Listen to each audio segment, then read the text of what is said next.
इसके पहले जो हुआ, जो बताया है वो नक्सली नहीं थे, उसको मारा गया, एक कांकेर में हुआ है, उसके परिवार के लोग आए थे, उनके पास आधार कार्ड सब है। और कितने उदाहरण चाहिए उनको फर्जी मुठभेड़ के, रमन सिंह के कार्यकाल के और अभी के भी, लाख दे देंगे, उसमें क्या है। गिरफ्तारियां भी हुई, फर्जी मुठभेड़ भी हुआ। मतलब ये तो मूर्खता की हद है। रिकॉर्ड निकाल ले, विधानसभा में कितने बार जवाब दिया गया। और बड़ी बात यह है कि रमन सिंह के 15 साल के कार्यकाल में लगातार ऐसा कोई सत्र नहीं जाता था जिसमें स्थगन और ध्यानाकर्षण नहीं लगता था।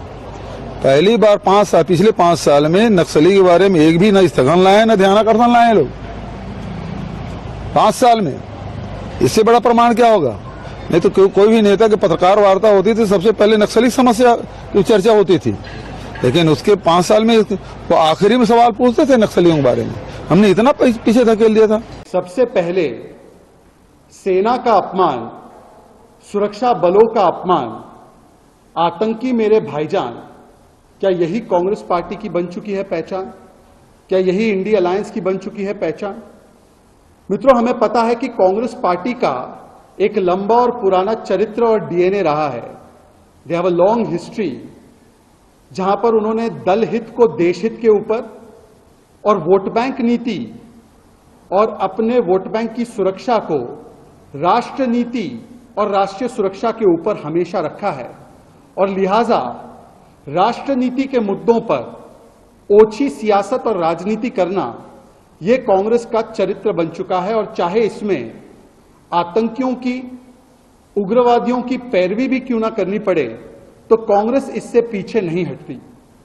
एक समय ऐसा था कि यूपीए की सरकार ने, मनमोहन सिंह जी की सरकार ने नक्सलियों को, लेफ्ट विंग एक्सट्रीमिज्म को देश की सबसे बड़ी आर्थिक चुनौती, बिगेस्ट इंटरनल सिक्योरिटी थ्रेट कहा था। उस समय पर आपको यह बयान डॉक्टर मनमोहन सिंह जी का याद भी होगा। छत्तीसगढ़ में तो कांग्रेस पार्टी के तमाम जो सर्वोच्च छत्तीसगढ़ के नेता थे, उनको एक आतंकी हमले में नक्सलियों ने मारकर वहां की पूरी कांग्रेस की इकाई को समाप्त कर दिया था।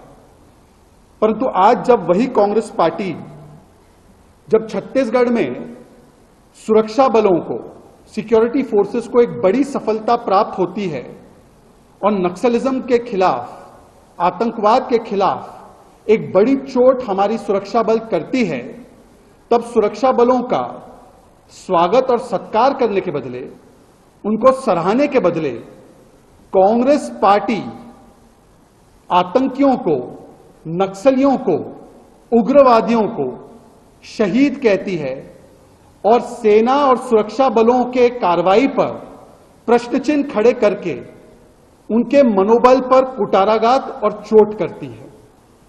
Today, when we have seen a very important operation that has taken place in Chhattisgarh, where 29 Naxalites, terrorists, were eliminated by the security personnel, and this was indeed a big achievement for the security forces.